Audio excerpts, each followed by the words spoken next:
12वीं किस्त सन 2000। आज की शाम आपने किस मुगनिया को दावत दी है? उस मोटी तोंद वाले सरकारी अफसर ने ऊंचे सोफे पर बैठे हुए अपने मेजबान अफसर से पूछा। बारिशा नाम है लड़की का। नई है अभी, लेकिन काफी नाम बना चुकी है इस फील्ड में। नाम में तो किसी घराने की झलक नहीं, लेकिन आवाज में है। एक तो हवेलिया शहर से है, दूसरा दीन हवेली की लड़की, और सबसे बड़ी बात संदल की बेटी। कौन संदल?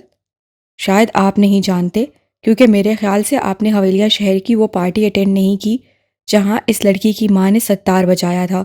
कसम से आफत थी। कौन, सत्तार या लड़की? ऑफिसर ने हंसते हुए पूछा। अजी छोड़िए, सत्तार लड़की बजा रही हो तो सत्तार को कौन देखता है? और इस बात पर दोनों ही दिल खोलकर हंसे थे। सुना है तब एक कश्मीरी ताजिर उस पर बुरी तरह से आशिक हो गया था। फिर? सुनने वाले ताज्जुब का इजहार किया। संदल को पाने की खातिर उससे सोने में तोल देने की पेशकश की थी। यकीनन बस्तामी मान गया होगा। जाहिर है, इन लोगों का और काम ही क्या होता है? पैसे के पीछे पागल होते हैं ये लोग। इन लोगों का दीन ईमान पैसा होता है।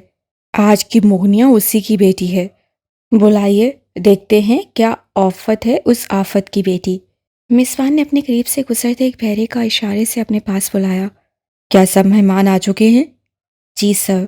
फिर आज की महफिल की शान को भी बुला लाओ। जी बेहतर सर। बहरा कहकर वहां से रुखसत हुआ था। सकल बन फूल रही सरसों, बन बन बन फूल रही सरसों। अम्वा फूटे, टसु फूले, कोयल बोले डार डार, और गोरी करत संघार, मेलना खटोले आए करसू। वो मुकम्मल ध्यान लगाकर आज के गाने की मशक कर रही थी। यहाँ तक लाने के लिए उसे सब ठीक से सिखाया गया था, समझाया गया था। एमिन मामी ने तो इस गीत की मशक ना जाने उसे कितनी बार करवाई थी, लेकिन एक बड़े मजमे के सामने जाने के ख्याल से वो कुछ घबराई हुई थी और बार बार आज के गीत की मशक किए जा रही थी। ब्यूटिशियन उसका मेकअप कर चुकी थी और अब उसके बालों में लहरें डालकर उन्हें फैलाव में बड़ा कर रही थी। कुर्सी पर बैठी अपने भारी लिबास को बेनियाजी से दाएं बाएं फेंके वो सुरों को दोहराती जा रही थी, और जब जब सरसों कहते हुए हाथ हिलाती थी तो उसके हाथों में पड़े भारी कंगन बजने लगते थे, जिन्हें कुछ ख्याल आने पर उसे जल्दी से उतार दिया था। कंगनों की ये आवाज़ उसके गीत में खलल डाल सकती थी। नताशा, सुनना ज़रा, मैं ठीक गा रही हूँ। उससे अपने साथ आई लड़की को गाना गाकर सुनाया था। उसका तलफ़ुज़ ठीक था, अदाई भी ठीक थी, लेकिन घबराहट थी कि जाने का नाम नहीं ले रही थी। सब ठीक है बारिशा बीबी, आप परेशान क्यों हो रही हैं? पता नहीं क्यों। आप बस्तामी बाबा से बात कर लें, वो इस मौके पर यकीनन आपको बेहतर नसीहत करेंगे। बरीशा के सर हिला देने के बाद नताशा ने बस्तामी बाबा को कॉल करके फ़ोन बरीशा को पकड़ा दिया था। बरीशा ने चंद मिनट बस्तामी बाबा से बात की। नताशा ने ठीक कहा था। बस्तामी बाबा ने उसे इतने प्यार से पुरसुकून किया था कि उसकी सारी घबराहट दूर हो गई थी। गीत गाते हुए अपनी माँ का सोचो बारिशा। उससे इस कदर खूबसूरती से सत्तार बजाया था कि बयान नहीं कर सकता, क्योंकि तब उसके सामने वो शख्स बैठा हुआ था जिसे वो अपना महबूब समझती थी। मीरजाद, तुम भी समझो कि तुम गीत किसी एक खास के लिए गा रही हो। बस सामी बाबा की अलविदाई बात ने उसके अंदर नई तवानाई भर दी थी। उनके बंद हो जाने तक वो मुतमिन हो चुकी थी। परेशान मत हो, आप बहुत अच्छे से गीत गा रही हैं। ब्यूटिशियन ने उसके बाल सेट करते हुए उससे कहा था। क्या सच में? जी, झूठ क्यों बोलूँगी, बहुत तरन्नुम है आपकी आवाज़ में। पहली बार इतने बड़े मजमे का सामना कर रही हूँ तो थोड़ा नर्वस हो गई थी। जूस पी ले? नहीं, खाने से पहले कुछ भी ठंडा नहीं पीते। तो फिर चाय पी ले, आपको सुकून देगी। हाँ, एक कप चाय मंगवा दें। ब्यूटिशियन ने कमरे में पड़े फ़ोन पर एक कप चाय का ऑर्डर दिया था। थोड़ी देर बाद चाय आ गई थी। साथ ही पैगाम भी आ गया था कि बारिशा को नीचे बुलाया जा रहा है। बस थोड़ी देर में मैम नीचे आती हैं, बारिशा ने पैगाम लाने वाले को कहा था। बारिशा ने जल्दी जल्दी चाय को ख़त्म किया था। चाय पीने से उसे वाकई ही मज़ीद सुकून मिला था। पता नहीं ये चाय का जायका था या उसकी हिद्दत। वो मुतमईन हो चुकी थी। वो बाहर जाने के लिए खड़ी हुई तो ब्यूटिशियन ने उसका दुपट्टा सेट कर दिया। उसका कामदार गाउन भारी होने के साथ साथ उसके पैरों को छू रहा था। वसनी दुपट्टे को ब्यूटिशियन ने इस तरह से सेट किया था कि लिबास का घेराव मज़ीद वसत अख्तियार कर गया था। अब आप तैयार हैं, नीचे जा सकती हैं। ब्यूटिशियन ने मुस्कुराते चेहरे के साथ कहा तो जवाबन भी मुस्कुराई थी और फिर नताशा की तकलीद में नीचे की तरफ चली गई। महफिल का इंतजाम घर के वसी बाग में किया गया था। मेहमानों की हद 400 के लगभग थी। दाएं बाएं फिरते पैरों की टीम ने तादाद को मजीद बढ़ा दिया हुआ था। सेज सेज का पाँव रखती बारिशा वहां तक आई थी। उसके घुंघरू की झनकार से सब उसकी तरफ मुतवज्जा हो गए थे। लोगों की नज़रों में उसके लिए सताइश थी। वो नज़रों ही नज़रों में उसकी खूबसूरती को सहरा रहे थे। बारिशा के चेहरे पर मुस्कुराहट आई थी। वो अपनी ज़िंदगी में यही सब चाहती थी जो उसे बस्सामे बाबा की बदौलत मिल रहा था। सब मेहमानों के सामने बड़े तख्ते पर वो बैठ गई थी। नताशा ने उसका लिबास सख्त पर किसी हद तक फैला दिया था। मेज़बान के इशारे पर सास-सान ने अपने सासू को छेड़ा था। सकलपन फूल रही सरसों, उससे कहना चाहा, लेकिन आवाज़ कहीं उसके हलक में ही बैठ गई थी। सकलपन, उससे फिर से कहना चाहा और अब के आवाज़ ऐसे बरामद हुई जैसे उससे गले में किसी ने रुई दफन कर दी हो। मेज़बान और मेहमानों ने उनसे देखा था। नताशा के चेहरे पर तो सख्त घबराहट थी और बारिशा चंद लम्हे पहले तक जो उसने अपनी घबराहट पर काबू पा लिया था तो वो सारी की सारी उसके चेहरे पर फिर से नुमादार हो गई थी। उससे खंकार का गला साफ किया था लेकिन गला साफ नहीं हुआ था। उसकी खनकार भी लिहाफों में दबी हुई बरामद हुई थी जिसने उसके चेहरे पर मजीद वहशत तारी कर दी थी। सकलपन फूल, मेहमानों ने अब के एक दूसरे की तरफ देखा था। उनकी नज़रों में बारिशा के लिए तहसीक थी। क्या करने आई थी ये लड़की यहाँ? अगर इससे कुछ गाना ही नहीं आता था तो। सासंदू ने सांस बंद किया था और उसके कहने पर एक बार फिर सांस उठाए थे। उससे हिम्मत से काम लेते हुए एक बार फिर से कोशिश की। सकल, बस इस बार मसीह शक की गुंजाइश नहीं रह गई थी। वो जानती थी उसके साथ क्या हुआ है और अगले ही पल वो वहाँ से उठी थी और बाहर भाग खड़ी हुई थी। भारी लिबास के साथ भागते सारे मजमे ने उसे घर से बाहर जाते हुए देखा था। निताशा उसके पीछे लपकी थी लेकिन गेट से बाहर निकलते ही वो जैसे गायब हो गई थी। शर्मिंदगी के मारे वो इस मजमे से, इन लोगों से बहुत दूर चली जाना चाहती थी।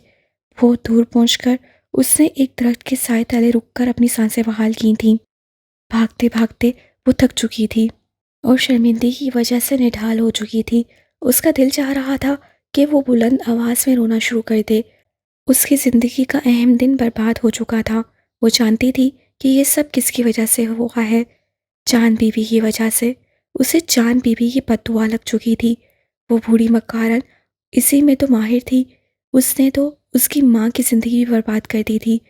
अब वो इसकी ज़िंदगी के दर पे हो चुकी थी। चांद, वो सीढ़ियाँ उतरते हुए नीचे जाना चाहती थी जब बस्सामी ने उसे पुकारा था। चांद ने रुककर बस्सामी को देखा था। ज़रा कमरे में आओ, बस्सामी कहकर अपने कमरे में चला गया था। चारों नाचार चांद भी उसके पीछे कमरे में दाखिल हुई थी। उसका अभी कुछ दिन बस्सामी से बात करने का कोई इरादा नहीं था। कल रात को जो पार्टी के नाम पर बेहयाई हुई थी उसकी वजह से उसे बस्सामी पे काफ़ी गुस्सा था। वो इस सब का जिक्र करना चाहती थी लेकिन किसी मुनासिब वक्त पर। हाँ बोलो, क्या बात है? संदल अब बड़ी हो गई है, उसकी शादी के बारे में कुछ सोचा है तुमने?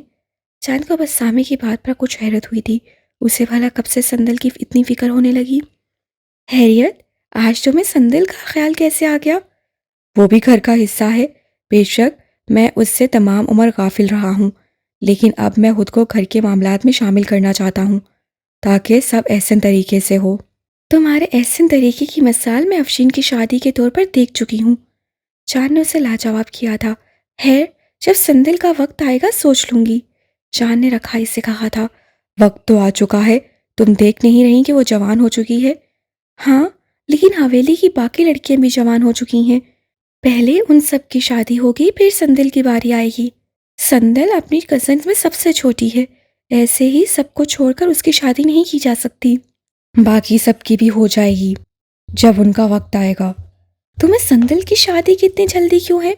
क्या तुम शादी के बहाने उसे इस हवेली से निकालना चाहते हो? हर वक्त मेरे बारे में गलत मत सोचती रहा करो। बस्सामी उसके करीब हुआ था। प्यार से उससे चांद के कंधों पर अपने हाथ रख लिए थे। चांद बस्सामी के इतने अपनायत भरे अंदाज पर हैरान हुई थी। मेरी बात सुनो चांद, कल पार्टी में एक कश्मीरी ताजिर भी आया हुआ था। उससे संदल में दिलचस्पी जाहिर की है।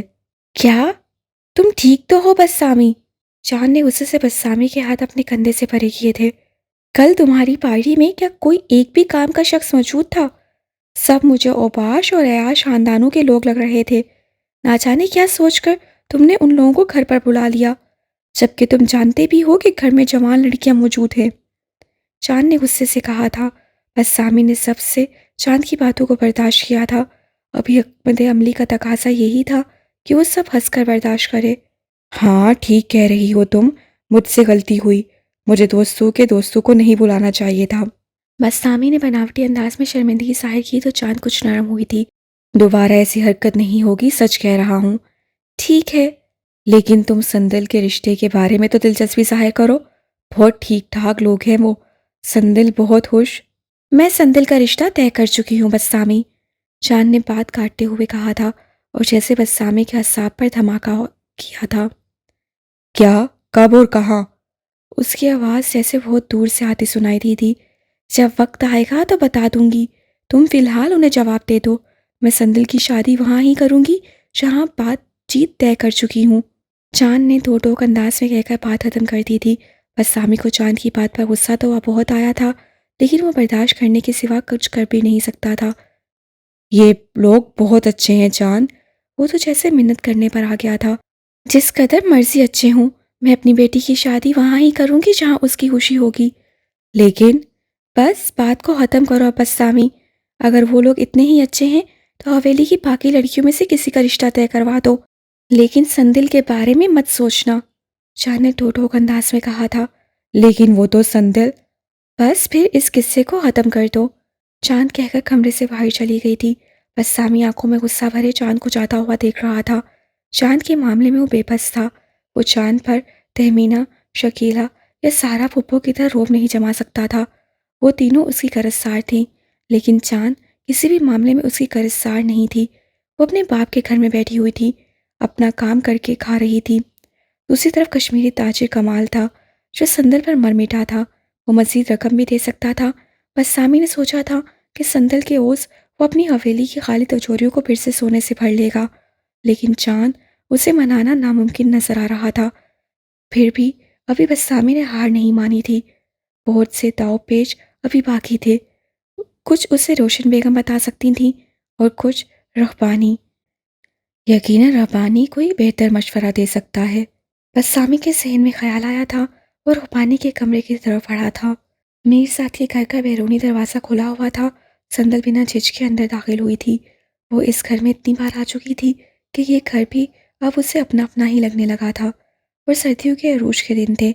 अज़ां के बाद हर पौधे, हर दरख्त पर मर्दानी तारी हो चुकी थी। हवा जो अपने साथ मट्टी लाती थी, वो सूखे दरख्तों पर कोहर की वजह से ढेर होती जाती, जिससे मुड़ते टूटते दरख्त मजीद कतले दिखते थे। मीरजाद के घर का बाग भी मुर्दा हो रहा था। सारे पौधे सूख चुके थे। कहीं किसी पौधे पर कोई फूल नहीं था। अज़ां के ऐसे ही बेरौनकी अपने साथ लाती है। जब वो पहली बार यहाँ आई थी तो ये बाग तरह तरह के फूलों से ढका हुआ था। वो ना जाने कितनी ही देर उसे देखते हुए मसरूर होती रही थी। ये याद करते ही उसे मीरजाद का उसे चोर चोर पुकारना भी याद आ गया था। बेहतियारी मुस्कुराहट उसके होंठों पर आई थी और अब वो उसी चोर लड़की के साथ पूरी जिंदगी बिताना चाहता है। उससे कैसे दिल मोह लेने वाले अंदाज में उसे शादी के लिए कहा था, अपना घर दिखाते हुए और आरज़ू करते हुए कि वो उसके साथ इस घर में जिंदगी बिताना चाहता है। संदिल का तो दिल चाह रहा था कि वो उसी वक्त इस घर में रहना शुरू कर दे, कभी घर वापस न जाए। एक कोयल गुनगुनाती हुई वहां से गुजरी तो वो अपनी सोचों से बाहर आई थी। नजरें जो हजार सदा बाग को देखते हुए बाहर को महसूस कर रही थीं, वो भी जैसे हकीकत की दुनिया देखने लगी थीं। वो बाग जो बाहर के दिनों में महक रहा था, अब हंसा के दिनों में बासी पसंद देने लगा था। बाहर से हंसा तक का सफ़र जैसे पल भर में हो गया था। तो यानी कि उसे यहाँ आते काफ़ी वक्त गुजर चुका था। संदल ने उंगलियों पर महीनों को गिना था। 4 माह हो चुके थे। इस हिसाब से यकीनन सोया के डिलीवरी का वक्त भी करीब आ चुका था।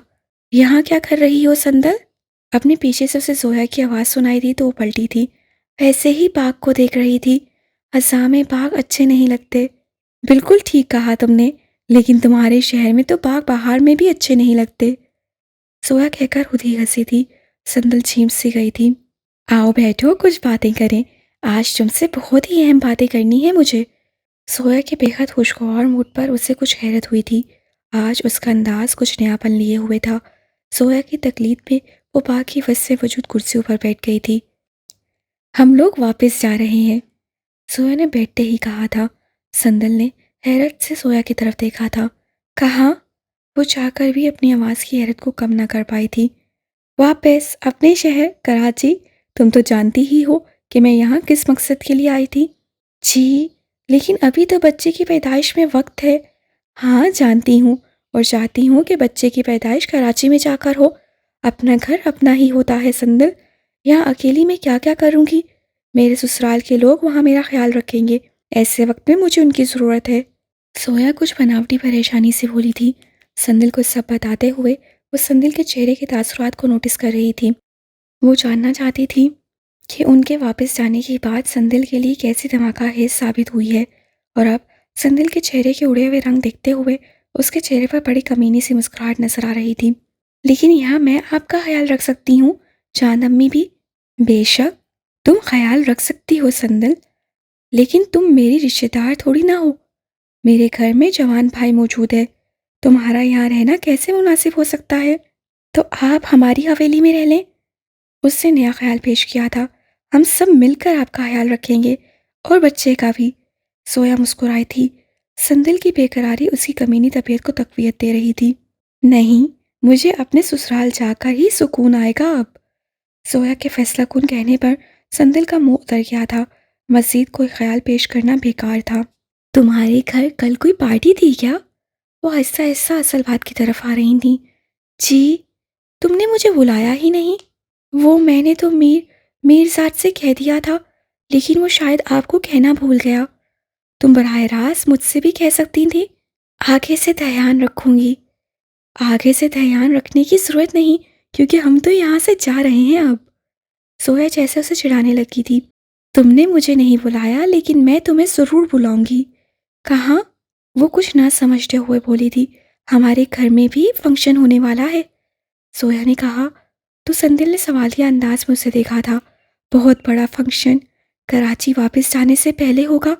अभी चंद दिनों में घर में लोग आना शुरू हो जाएंगे। सुहेब भी आ रहा है। देखना बहुत मज़ा आएगा। तुम अपनी सारी कजन्स को लाना। हम सब मिलकर तैयारियां करेंगे। खूब हल्ला गुल्ला रहेगा, और खाना तो मैं चांद अम्मी से तैयार करवाऊंगी। इस शहर के खास रिवायती खाने। सोया कहती जा रही थी, और संदिल उसे चुपचाप सुन रही थी। आखिर सोया बता क्यों नहीं रही थी कि कैसा फंक्शन होने जा रहा था इस घर में?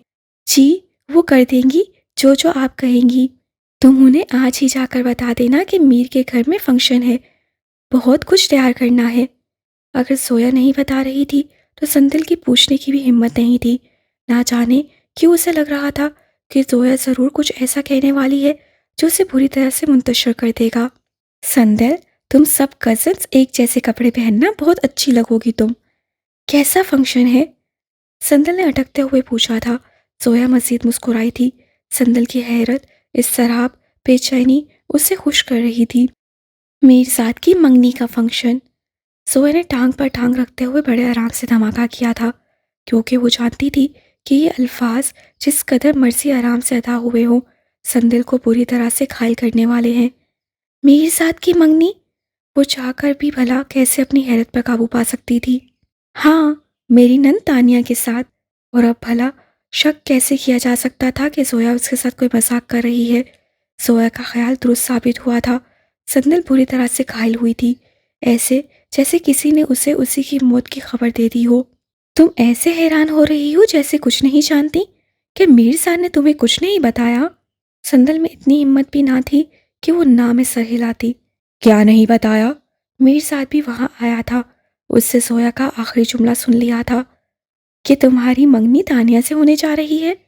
सोया ने कहा। मीरजाद का चेहरा बर्फ जैसा हो गया था, जैसे कभी ना मुस्कुराया हो। बेख्तियार ही उसे संदिल को देखा था, और संदिल तो कब से उसे ही देख रही थी, आंखों में हैरत, गुस्सा और दुख लिए। क्या तुमने संदिल को अभी तक कुछ नहीं बताया मीर? सोया अनजान बनने की अदाकारी करते हुए पूछ रही थी। नहीं, वो मैं बताना भूल गया था।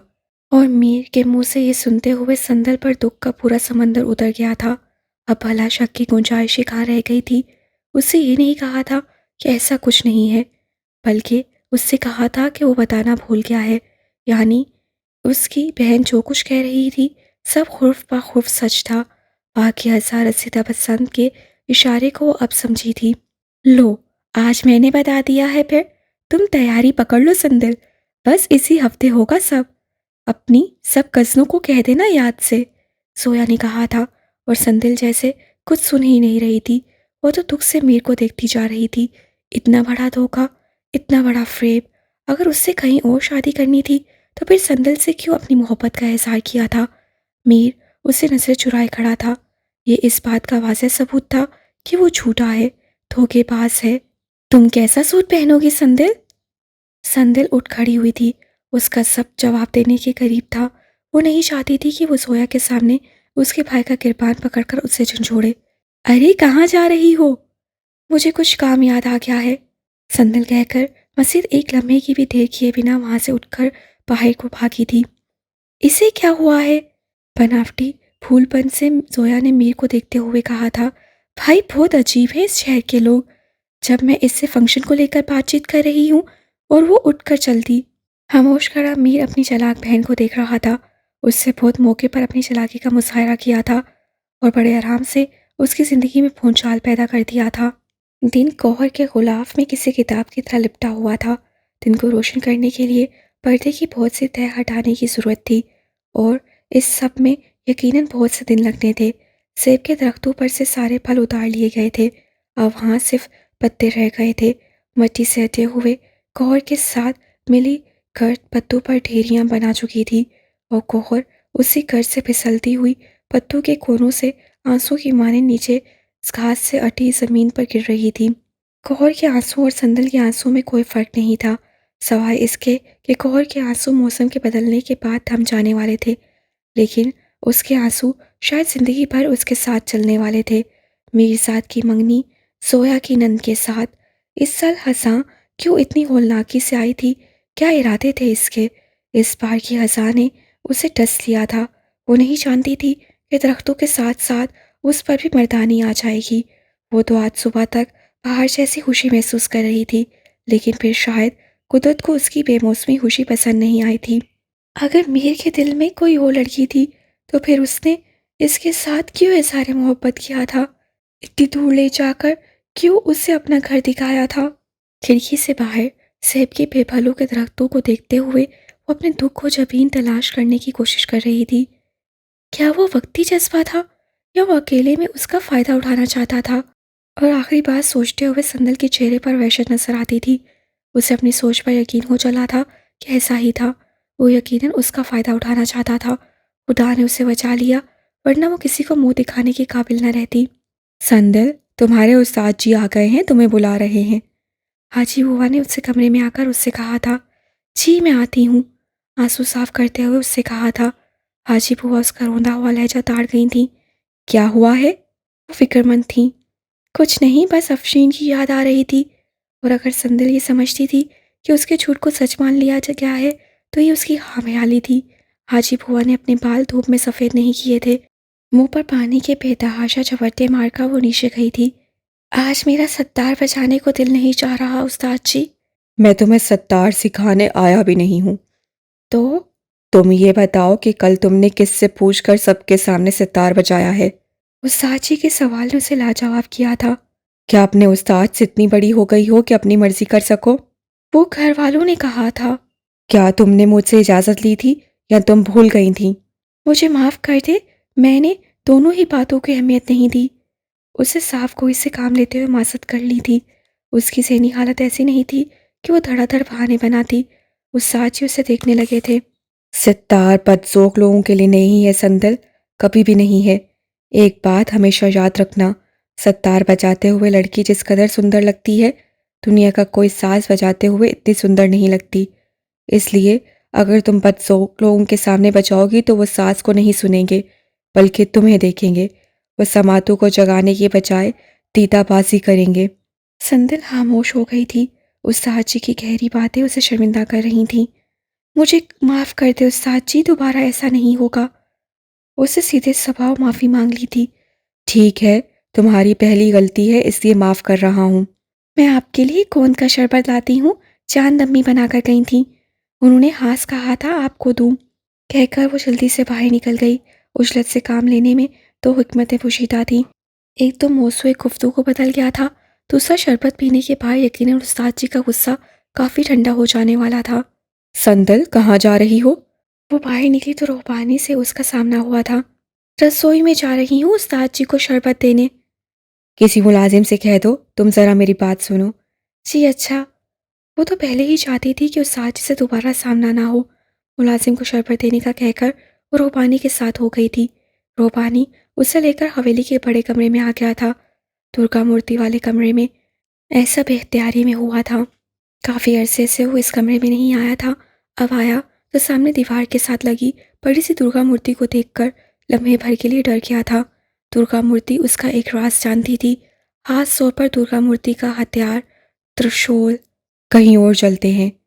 रूहबानी गड़बड़ा गया था। वो दुर्गा मूर्ति से नजरें चुराते हुए बोला था, क्या बात है? संदल को तजस्सुस हुआ था। नहीं, वो तुमसे कुछ ज़रूरी बात करना थी अकेले में। तो यहीं कर ले, यहाँ कोई नहीं है। हाँ। रूहबानी ने नॉर्मल होने की कोशिश की थी। यहाँ दुर्गा मूर्ति ना सुन ले। क्या? संदल ने ताज्जुब से रूहबानी को देखा था। रूहबानी को चारों नाचार अपनी घबराहट पर काबू पाना पड़ा था।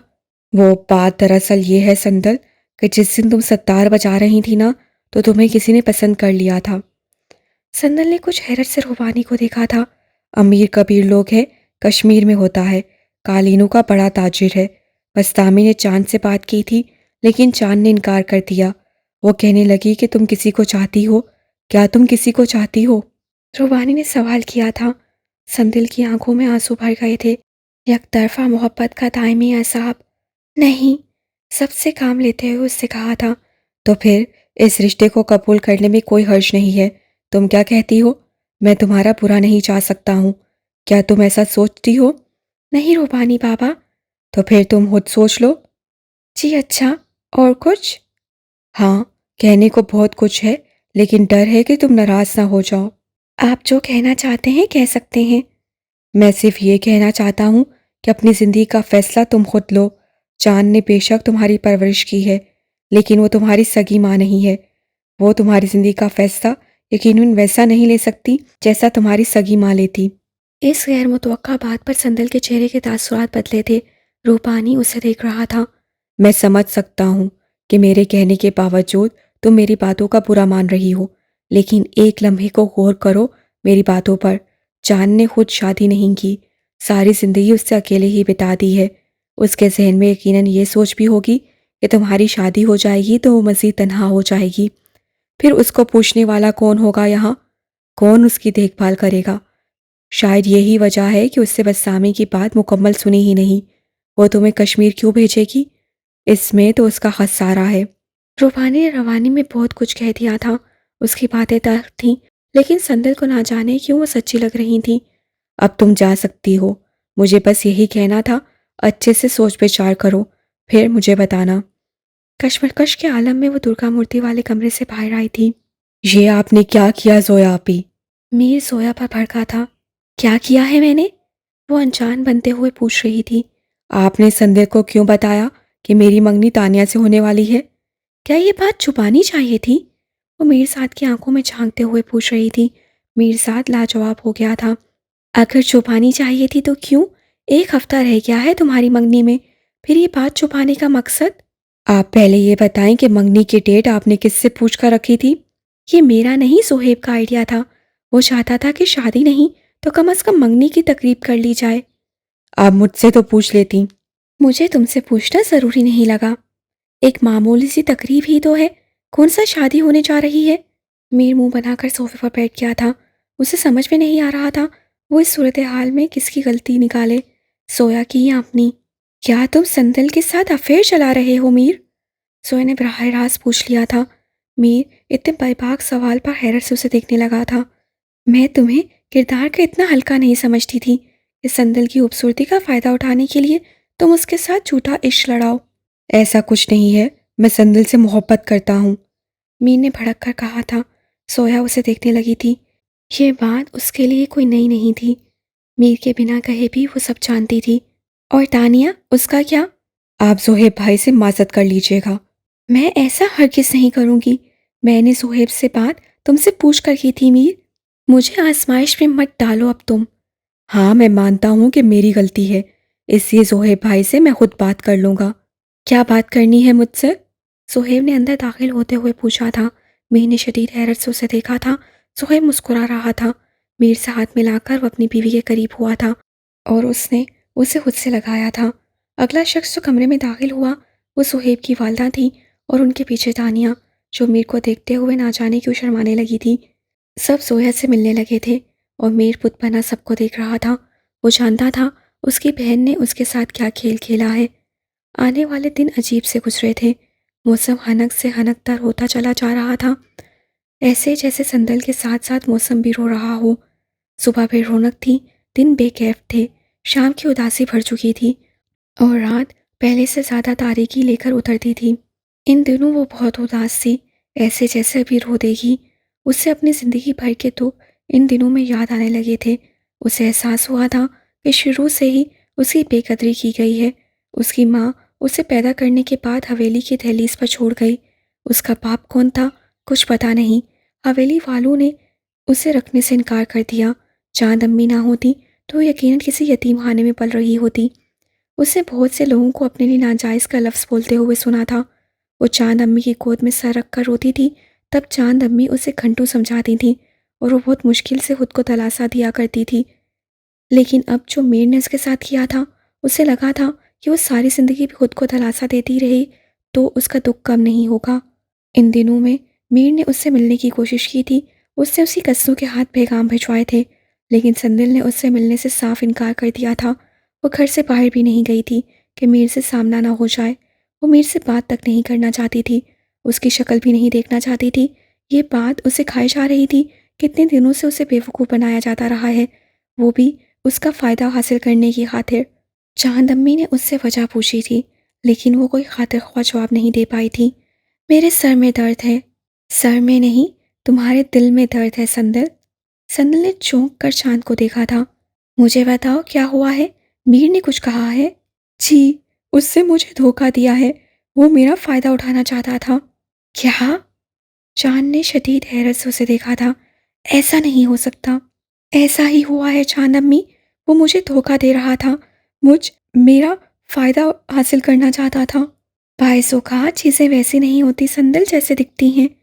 एक आईना भी सारा सच नहीं दिखाता। वो दाएं को बाएं और बाएं को दाएं दिखाता है। संदल खामोशी से चांद अम्मी की बातें सुनने लगी थी। चांद अम्मी की बातें हमेशा की तरह यकीनन इस बार भी दुरुस्त स्मित में उसकी रहनुमाई करने वाली थीं। अगर मीर साहब तुम्हें धोखा दे रहा होता तो तुम्हारे लिए बार बार यहाँ क्यों आता, क्यों तुमसे बात करने की कोशिश करता? जाहिर है कि वो तुमसे कुछ कहना चाहता है, अपनी सफाई देना चाहता है। तुम एक बार मीर से बात तो करो, उससे कुछ कहने का मौका तो दो। चांद अम्मी की बातों ने उसके दिल पर असर किया था। मीर के मामले में वो कुछ नरम पड़ी थी। अगर तुम उससे अपनी सफाई में बोलने का मौका नहीं दोगी तो सारी जिंदगी पछताती रहोगी। इससे ज़रूरी है कि एक बार उसकी बात सुनो, फिर कोई फैसला करो। ठीक है, तुम जाओ उससे बात करो। चांद अम्मी ने उसकी अच्छे से जहन साजी की थी और वो मीर से बात करने के लिए उमादा हो गई थी।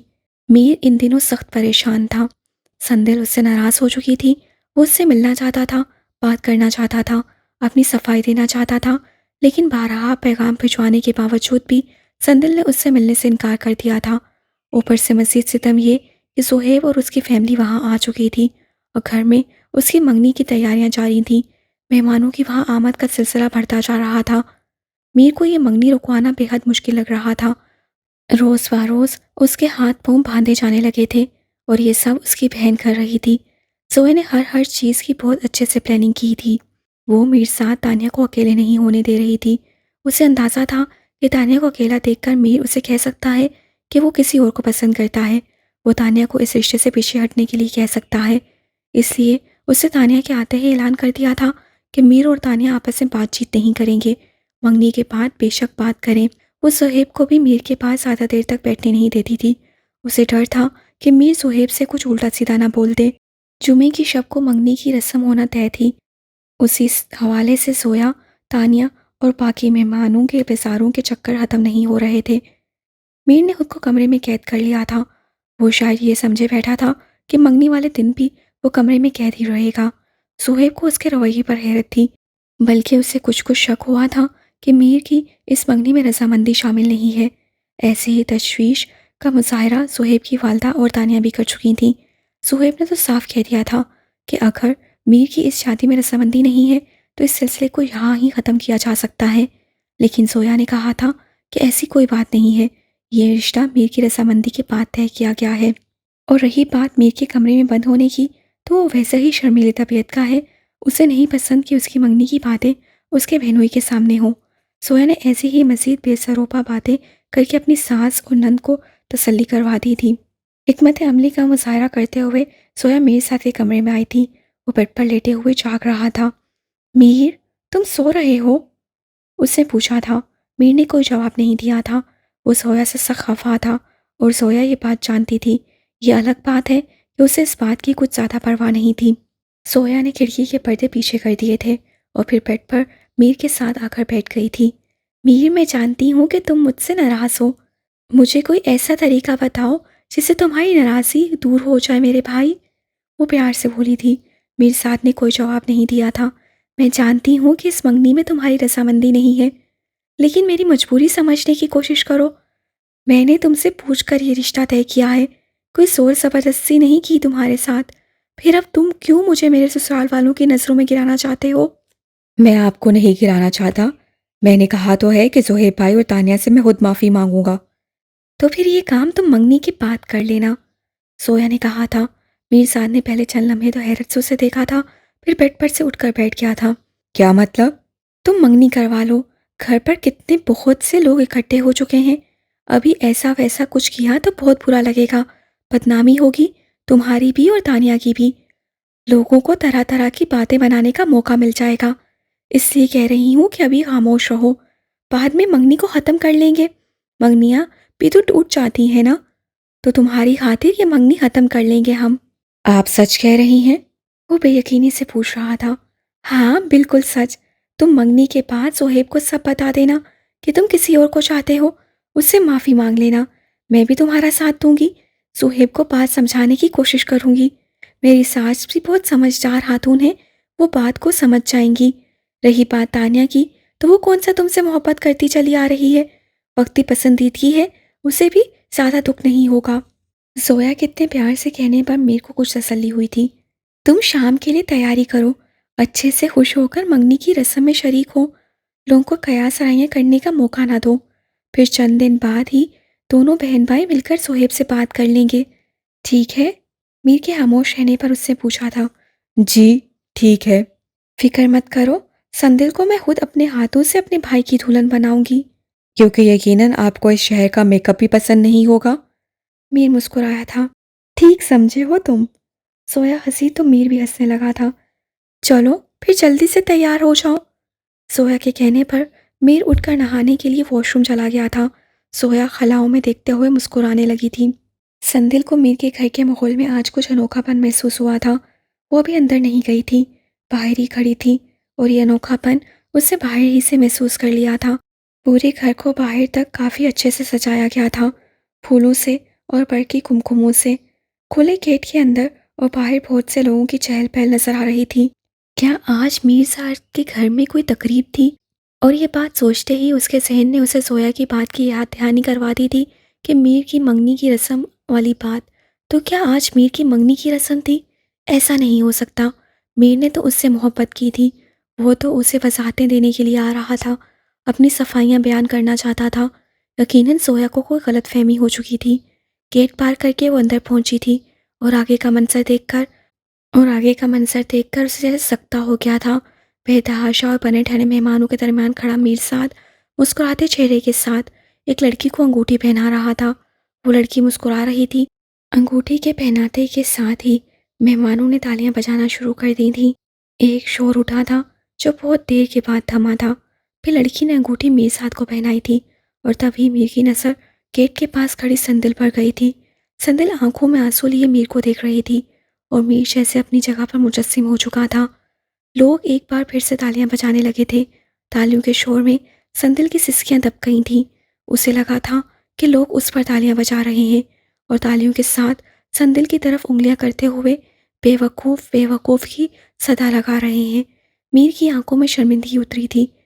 संदिल ने शर्मिंदगी के सासिर को मीर का एहसास चूम जाना था और नफरत से मीर को देखते हुए वहां से बाहर को भागी थी। मोहब्बत के काफले के मंजिल तक पहुंचने से पहले ही राहसेनों ने उसे लूट लिया था। रूहानी बाबा कहाँ है? हवेली में दाखिल होते ही संदिल ने हाजी बुआ से पूछा था। वो अपने कमरे में है। क्यों? हैरियत? संदिल ने जवाब देना ज़रूरी नहीं समझा था। वो जल्दी से सीढ़ियाँ चढ़ते हुए रूहानी के कमरे में पहुंची थी, जहाँ रूहानी शंख को बजाने की तैयारी कर रहा था। रूहानी बाबा? हाँ बोलो संदल। मुझे वो रिश्ता मंजूर है जो आप बता रहे थे। तेज तेज सांसों में से जल्दी से कहा था। रूहानी ने पहले तो हैरत से संदल को देखा था, फिर उसके चेहरे पर मुस्कुराहट आई थी। ये बात तुम सोच समझ कर कह रही हो संदल? जी, अच्छी तरह से सोचकर, संदल ने फैसला अंदाज में कहा था। लेकिन मेरी एक शर्त है। क्या? शादी जल्द से जल्द होनी चाहिए। बिल्कुल, जैसा तुम चाहो। चेहरे पर इंतकाम का असम लिए संदल वहां से बाहर निकली थी। मगरिब का सूरज गरूब होने से पहले पूरे अर्ज़ो असा में संग की आवाज़ गूंजी थी। बाकी आइंदा माह इंशाल्लाह।